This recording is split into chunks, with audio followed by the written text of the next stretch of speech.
I'm joined now by Niklas Stoerup Agerup. He's West Africa's Regional Humanitarian Co-ordinator for Oxfam and joins me from Dakar in Senegal. Niklas, African countries import 44% of their wheat from Russia and Ukraine. So how is this war in Ukraine affecting people on the continent? Where is the biggest impact being felt?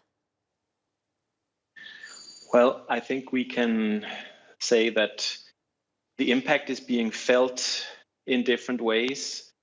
So far, we already had a food security crisis and a nutrition crisis on our hands, even before the Ukraine crisis erupted. What the Ukraine crisis is doing is that it's driving prices up. And that means that people have more difficulty in buying the food they need. It also means that fertilizer prices are going up. And in many of the countries here in the West African region and also in the East African region, fertilizers are imported from Russia and Ukraine to a large scale. In concrete terms, what it means is that we see that families, ordinary families, are skipping meals.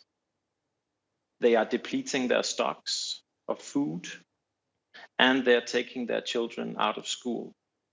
So we see that an already dire situation is being made much worse.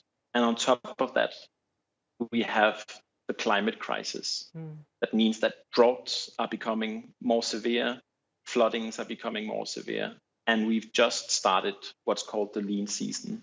So the season where people in Africa, in many African countries, usually dig into their food stocks between the cultivation periods. So this will be a very, very dire situation. It's already very dire. In the coming 4 or 5 months, we'll be facing up to 38 million people here in West Africa in acute food insecurity, not knowing where they'll get their next meal. And do you think that because of the conflict in Ukraine, that options that may help mitigate short-term and long-term problems in Africa have gone away?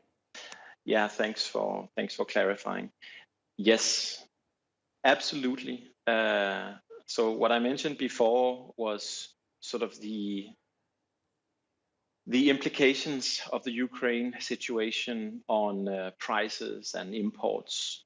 Another way the Ukraine crisis affects many African countries, not least here in West Africa, is in that funds are redirected towards the European response to the Ukrainian refugees coming to many European countries.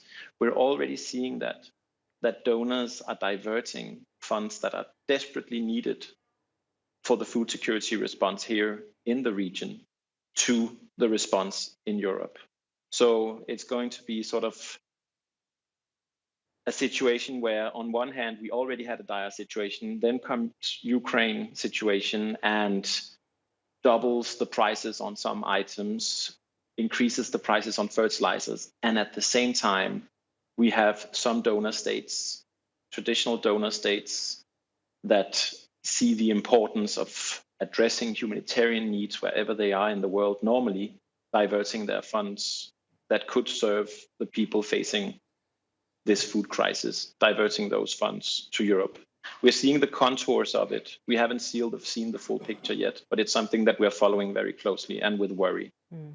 Okay, a lot of concern for sure. Niklas Stoerup Agerup joining us from Dakar in Senegal. Thank you.